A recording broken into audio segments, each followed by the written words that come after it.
I'm so excited to welcome to the stage Xiye Bastida. We are going to have a great conversation about her work as an activist.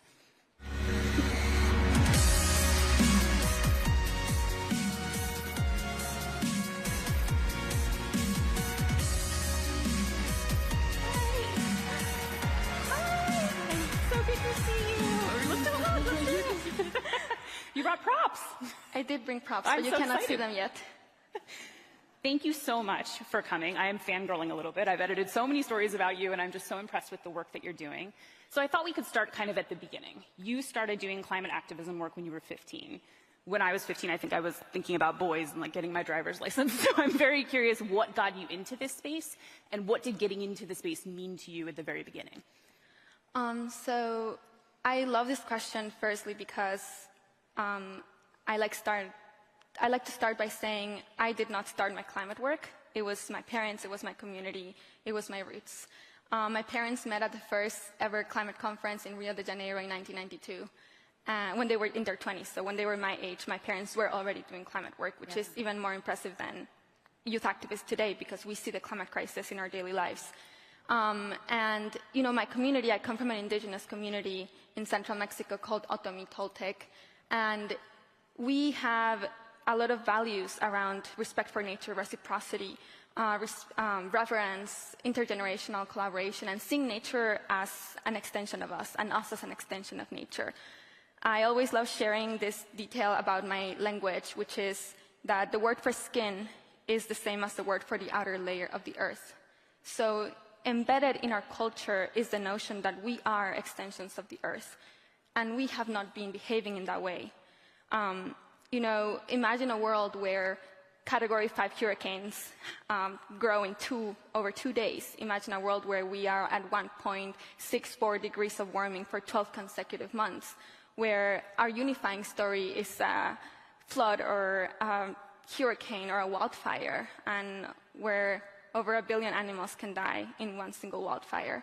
And now imagine that there are children that have known nothing but that world. And I am one of those children, one of those youth today. For many people in the climate space that have been in the climate space for decades, they know that, you know, they knew how bad it was going to get, but we as youth climate activists know nothing else. My community flooded when I was just 13 years old, and I think that it's incredibly important to share that story because it was not my parents talking about climate that got me to act. It was the fact that it happened to me. And I don't want it to happen to people for them to act. We don't want people to experience the climate crisis to act. So I think that is some of the context of why my generation was rising up, and millions of youth were in the streets in 2019, 7.4 million across the world, and many of you might have gone to that march. Many of you might know people who organized it. And the truth is that everybody in this room, we know what the stakes are, but it still hasn't become, you know, the topic of interest of everybody around the world. And we're still using, each year, 1.75 Earths, meaning we're using Earth's capacity to regenerate 1.75 times faster. When my mom was growing up, the Earth Overshoot Day was in December. Now it's August 1st. That is a very long way of saying that we are here, my generation is here today, because we have no other choice. And we really want to make sure that when we talk about activism, which is a very mystified term, what does it mean to be an activist? What does it mean to speak up? I think it means to be creative. Because creativity is looking at something and seeing how it can be more beautiful, how it can work better, how it can be more effective, or in this case, how can we work towards balance with Mother Earth? Many of you might have heard that we have passed 6 of the 9 planetary boundaries. Who saw those news? And what does that mean? It means that there is a safe operating zone that we have passed in temperature, in pathogens, in nitrogen, and other like chemical concentrations that I frankly don't understand. And I think that's another one of the issues. We expect everybody to understand everything. But today we are in a case where many people from my generation are either totally ignoring the climate crisis and focusing on daily trends, overconsumption, or so embedded in it that we cannot think of anything else. And I think the path forward is some of the stuff that I'm going to be sharing today, which is about how do we work together intergenerationally so that we are not saying things like adults stole our future. We're saying we have a problem now. How can we fix it together? Yeah. It's a perfect segue. I want to ask you about the role of youth activism. And we wrote a story last year that you graciously participated in about, we called it sort of Greta Thunberg's climate cohort, people who sort of started in their teens 6, 7 years ago and have grown up in this movement. And this tension between the way that adults, older people sort of look to the next generation and say, you've got it, you'll handle it. It's so great that the youth activists are getting involved, but then also kind of absolve themselves of responsibility and say, like, oh, the next generation's going to handle it. I think I'm curious, sort of a twofold question. Why is it so important to have youth activists in this space? But also, do you feel like sometimes there's like a little bit of lip service being paid to, like, not actually listening to the things that you guys are saying? I mean, it's easy to not listen to the things that we're saying because the things that we're saying entail changing full systems, and we are comfortable in the systems that we have created. And when you have a perspective that is trying to tell you, let's stop, let's change, I understand how difficult that can be because I can feel it, you know, in my own nonprofit when somebody else has an idea. You think of everything that needs to happen for it to become a reality. And so I understand why it can feel that youth activists can be naive at times at saying, we need to be net zero by this date. We need to this, and this. And there's this concept that we don't understand the real world, whatever that means, which I think, you know, it's everybody's own perception. But I think that the naiveness is looking at the level of our crisis and thinking that we can't go on any longer. That is truly what our problem is. And so when we talk about youth activism in spaces of influence, for example, the Secretary General has advisors, that they're youth advisors that are helping him see the world the way that youth activists see it. And you might see some of the headlines of the Secretary General saying, we are on a highway to hell, which is, I don't like that messaging or that language, but it is because he's seeing the world through our eyes.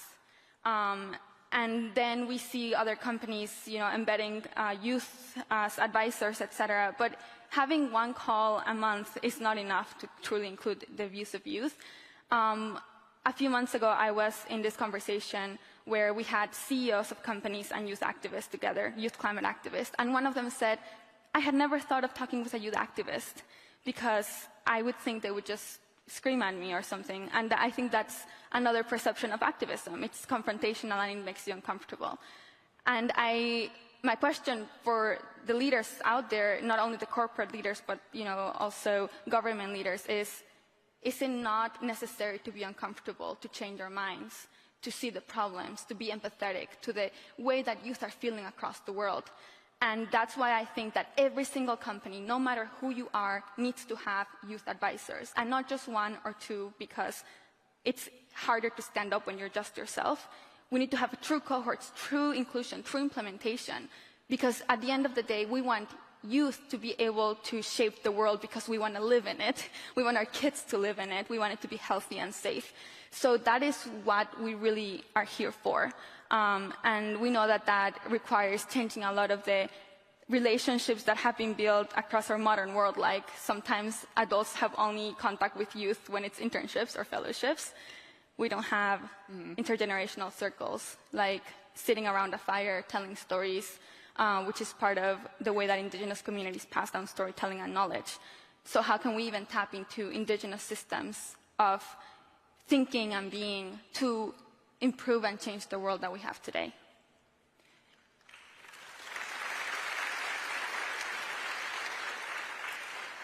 How would you say, I mean, you've now been doing this quite a while, how would you say your tactics or style or approach has evolved since you started to now, if it has? Activism has evolved over decades, and it's, you know, I think one of the biggest issues that we had as climate activists was to think that we were making up all of these new tactics of activism, whether that be blocking a street or social media blast or all of these other things. And what I've come to learn is how important it is to look at past stories of activism, because they have shown us what works, what persistence works, what type of organized citizen action does. And something that I can't believe I would say this now, because I wouldn't think this 4 or 5 years ago, which also our mindset changes, is sometimes for chief sustainability officers, they need activists. They need activists because if we don't push the public narrative and the pressure to something that is outside of what you think is possible, you will not be able to do what actually is possible. So activists are here to help everybody push the boundaries of our imagination, so that whatever you want to implement and change in your company it becomes a reality. And as I grow older, and all of us grow older, everything becomes more nuanced. And I was having a conversation with somebody earlier saying that sometimes we lose our power. We feel like we lose our power when we understand the world better. And that's why it's so important to go always back to a place where we feel clarity. And for me, that place is nature. Because when I go back to my territory, to my hometown, to my land, again, I get this feeling of what really is the work that we need to do, which is a deep work of transformation. So that's what I would say. Go to the place where you find clarity and ask yourself, what am I shaping this world to be? How am I being a good architect of the future? And then I would just like to add that I think activism, and I think all of us should be activists, or whatever word you choose, has 3 things, 3 aspects. Each of us, I think, should be involved in deep community work first, which in my case, now I'm moving to Mexico City. I graduated from university in the US, I'm moving back to Mexico. In my case, deep community work is going to be working with the Chinampas and the Ajolotes, which is this,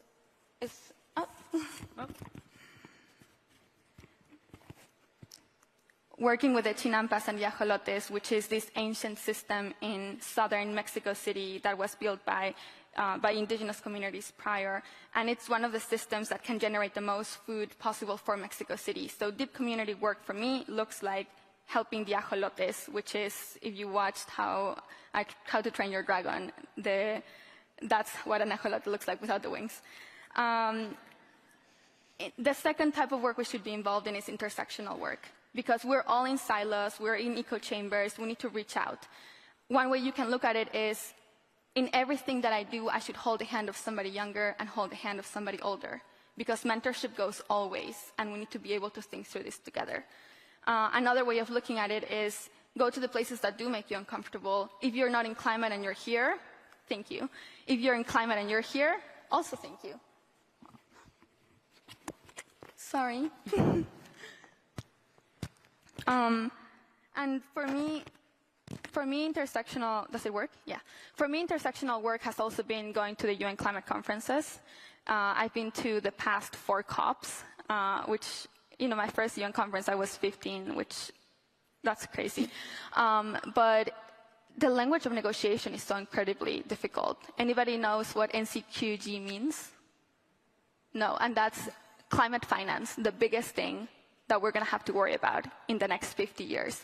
How the global north finances the global south for energy transition, for emissions reductions, for loss and damage after climate disasters. The NCQG stands for the New Collective Quantified Goal. And they choose those words because they don't want us to know what's going on. So our job as activists is to be translators as well.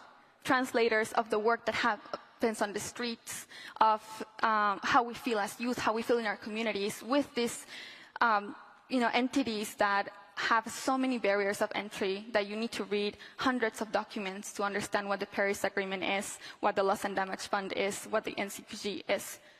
And all it is how do we actually stay below 1.5 degrees of warming and make sure that the global south gets the support that it needs, and the frontline communities in the global north. And then the last thing that we all need to include in our activism work is narrative work. And you just heard a beautiful storytelling session. And narrative storytelling is so critical because the stories that we have been told of the world are the stories where more is better and better is bigger. And that's everything that we have been taught to know, like more highways, more buildings. And in Indigenous communities, there's the concept of good living, of good enough, of not better but good. And so we have to question ourselves, how do we tell stories of good? What is good? When do we need no more? And how can the economic system adapt to no more? How can we see value in nature? Why is nature more valuable when it's dead than when it's alive? All of these questions we have to think through, because they might be uncomfortable, they might mess up the economic systems in the ways that we know it, but the earth cannot handle it anymore. So we need to come together to see that life is taking care of life is our responsibility. We should not live from the earth, we should live with the earth.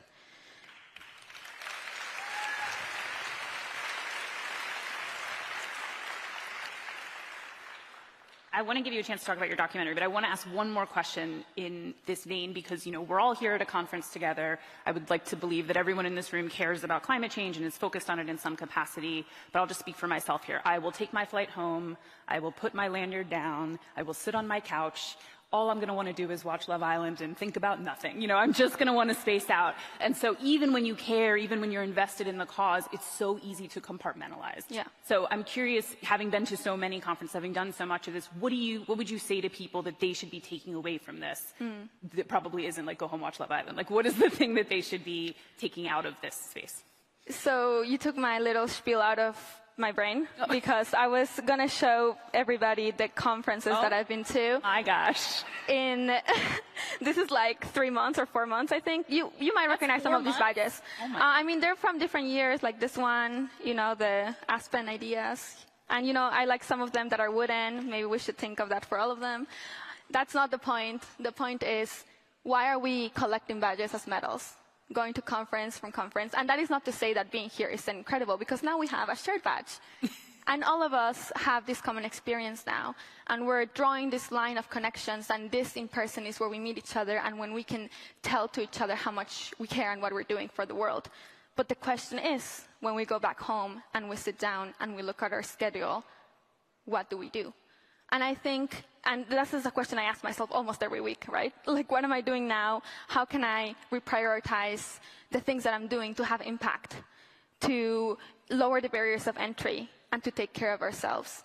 Because that is something that a lot of us in the climate space don't do. We're not taking enough care of ourselves. And I need you to take care of yourselves, because we need the movement to be resilient. And we need to tell that to everybody in this movement, even if you're joining also. And really the message behind, posing that question of what do we do when we go home and sit down is that everything needs to change. So everybody should have this big question on a blank sheet. What do I do in order to help Mother Earth, in order to help my community, and in order to help the future?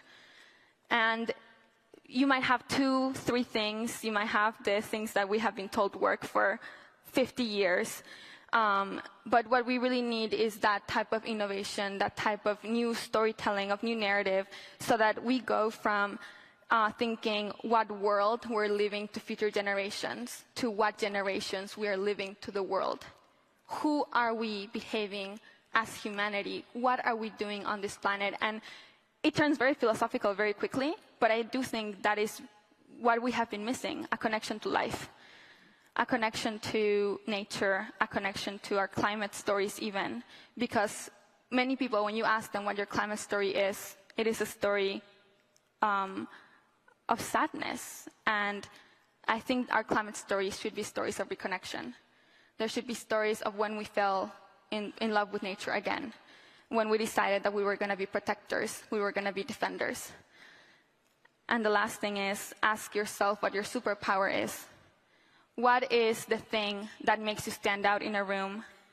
What is the thing that makes you stand out in your community? What is that thing like kindness or humility that is going to change the world? Because I do think that what we're missing the most is those type of ways of being. And I think I'm asking also from the bottom of my heart that you truly put yourself in the feet of young people and ask, in 2100, I'm going to have grandkids. I'm going to love somebody who is alive in the year 2100. And all of our climate models go up till 2100. And they're not looking very good right now.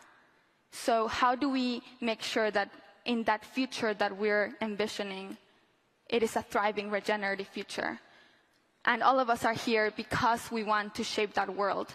And so in the next few sessions, in the next day, today and tomorrow, you're going to be seeing all of these different types of ideas of people who are trying, of people who are breaking boundaries, of people who are remembering. Because remember also that it's not just about looking forward, but looking back, about how Earth has developed systems, because Earth is very wise. And we would do very good to follow the systems of the Earth that have created all of the fastest carbon capture ever, the fastest oxygen generation systems ever. So that is really the way that we need to look at the world. And I thank you all for being here and being part of that story. The new story of what humanity did to make sure that we leave the Earth better than we found it.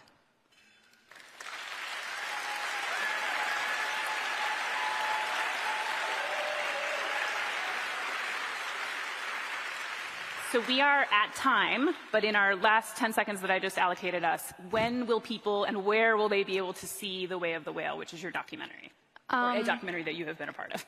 Yes, and I will keep this one short, I promise. There's a film called The Way of the Whale that I'm working on, and it will be premiering in September in Climate Week. So if you'll be in Climate Week, please get in touch with me. I would love to have you there. It's a story about following the gray whale from the Arctic Ocean, from Mexico to the Arctic Ocean, seeing all the challenges that the whale has to go through, but it's also a story about collaboration, interconnectedness, and what it looks like to learn from past environmental wins to have new ones over and over again. So you're invited to the screening of The Way of the Whale, and you'll see it on streaming next year. Great. Thank you so much for being here. Thank you. Yes. Xiye. So good. You're so good.